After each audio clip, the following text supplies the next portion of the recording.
Halo, selamat pagi anak-anak kelas 6. Apa kabar hari ini? Ibu tetap berharap kita tetap dalam keadaan sehat dan kita tetap menjaga kesehatan kita melalui prokes dan jaga jarak. Baiklah anak-anak kami yang kami sayangi, hari ini kembali lagi kita bertemu dalam pelajaran kita, yaitu di materi yang pertama kali, yaitu tema 1, selamatkan makhluk hidup, dan subtema 1 yaitu tumbuhan sahabatku. Baiklah anak-anak kelas 6, hari ini kita akan belajar tentang muatan bahasa Indonesia. Yang pertama akan kita bahas adalah muatan bahasa Indonesia dari KD 31 dan 41, yaitu pengertian teks laporan hasil pengamatan. Di sini ada teks laporan adalah teks yang berisi informasi berdasarkan pengamatan yang sudah dilakukan. Teks laporan hasil pengamatan yaitu berisi informasi umum, lalu kumpulan fakta-fakta dan kesimpulan. Selanjutnya, teks laporan juga terdapat ide pokok. Barangkali anak-anak kami kelas 6 sudah belajar tentang ide pokok, kalimat utama dan kalimat pendukung pada kelas sebelumnya atau pada waktu kamu di kelas 5. Ya. Dalam teks ini kita akan menentukan ide pokok. Dan ibu pikir itu sudah kita pelajari di kelas 5 ya. Di sini ibu buat sebuah contoh. Ibu Simbolon pergi ke pasar Pakat pada hari Senin. Ibu Simbolon membeli buah-buahan dan sayur-sayuran yang telah ia rencanakan. Di pasar, Ibu Simbolon bertemu dengan Pak Huta Barat yang merupakan teman sekerjanya. Setelah membeli semua yang ia catat, Ibu Simbolon langsung bergegas pulang. Nah, setelah kita baca sebuah paragraf yang ibu tampilkan di slide ini, coba kalian lihat dengan seksama. Kalimat utama pada paragraf tersebut adalah Ibu Simbolon pergi ke pasar Pakat pada hari Senin.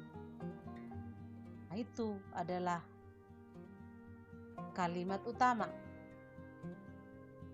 Mengapa demikian?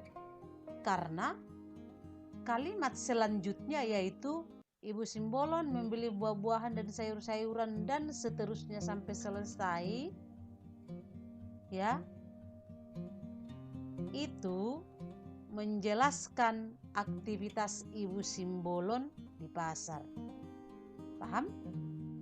Ya. Dari mulai apa yang ia beli sampai dengan siapa ibu bertemu, lalu sampai ibu bergegas pulang. Itu adalah menjelaskan, ya, menjelaskan aktivitas Ibu Simbolon di pasar. Nah, setelah itu kalimat utama seringkali berada di awal paragraf, ya. Jadi, jika kalian ingin mencari kalimat utama, yang paling pertama mesti kalian lakukan adalah cermati kalimat pertama pada paragraf. Sudah? Lalu perhatikan kalimat selanjutnya, kalimat kedua, kalimat ketiga sampai selesai. Apakah itu merupakan penjelas dari kalimat utama? Nah, jika iya, maka dapat dipastikan kalimat pertama tersebut adalah kalimat utama pada paragraf. Oke? Lalu selanjutnya bagaimana mencari ide pokok?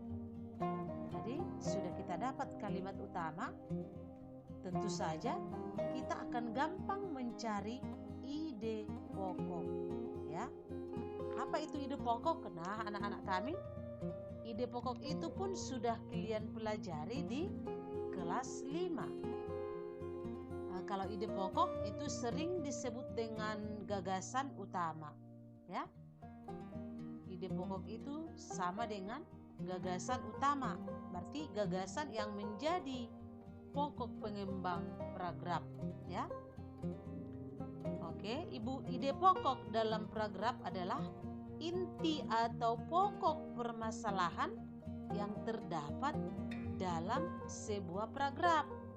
Ide pokok itu nanti bisa menjadi sebuah kesimpulan. Oke, tadi kalimat utamanya adalah Ibu Simbolon pergi ke pasar pada hari Senin. Maka ide pokoknya adalah Ibu Simbolon pergi ke pasar. Sekarang ide pokoknya adalah ringkasan dari kalimat utama tersebut. Berarti adalah Ibu Simbolon pergi ke pasar. Cukup. Oke, paham ya? Oke, karena kita hanya mengulangi apa yang sudah kita pelajari di kelas 5, baiklah kita lanjut. Perhatikan contoh berikut, ya. Di sini ada gambar gambar tumbuhan atau pohon singkong atau sering kita sebut ubi kayu, ya. Mari kita baca paragraf yang terdapat pada slide. Selain nasi dan jagung sebagai makanan pokok masyarakat Indonesia, terdapat pula singkong. Singkong termasuk tanaman umbi-umbian. Pada tanaman singkong, bagian yang dijadikan makanan pokok adalah umbi akar. Oke, coba kita simpulkan supaya dapat ide pokoknya, ya. Singkong sebagai salah satu makanan pokok masyarakat Indonesia. Itu adalah merupakan ide pokok dari paragraf ini. Oke, baiklah. Selanjutnya kita masuk dengan muatan IPA. Selanjutnya kita akan masuk dengan muatan IPA masih dalam KD 31 dan 41, yaitu tentang perkembangbiakan tumbuhan secara generatif. Kita tahu perkembangbiakan tumbuhan itu ada dua macam, yaitu perkembangbiakan tumbuhan secara generatif dan perkembangbiakan tumbuhan secara vegetatif.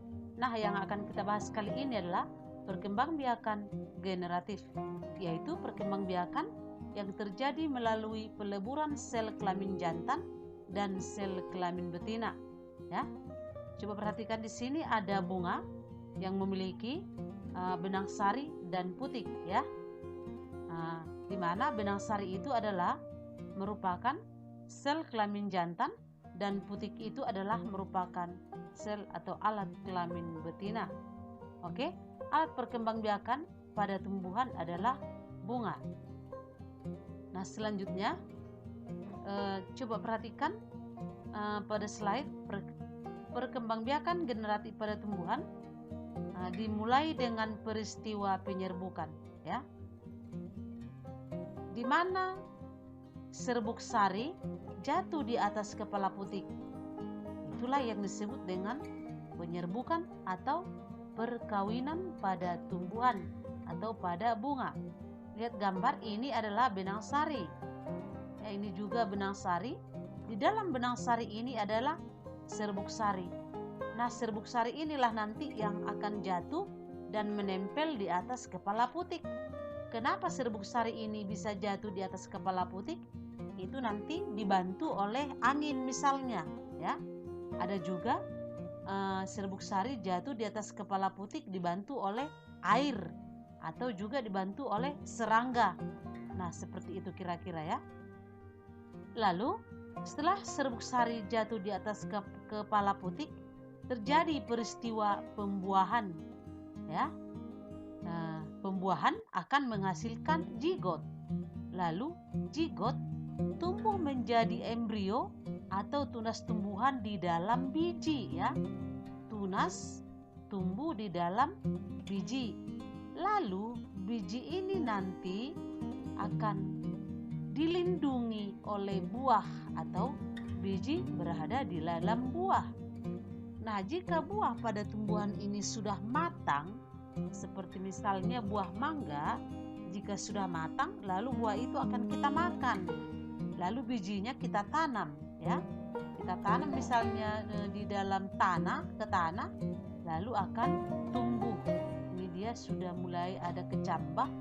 Ini biji tadi sudah ada kecambah, sudah tumbuh menjadi tumbuhan baru sampai dia menjadi tumbuhan dewasa.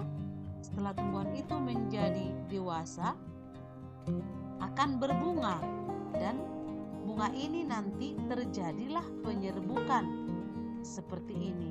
Diulangi lagi prosesnya seperti ini, yaitu jatuhnya benang sari atau serbuk sari di atas kepala putik akan terjadi pada bunga ini, dan ini juga nanti akan menghasilkan seperti ini ya, zigot dan seterusnya.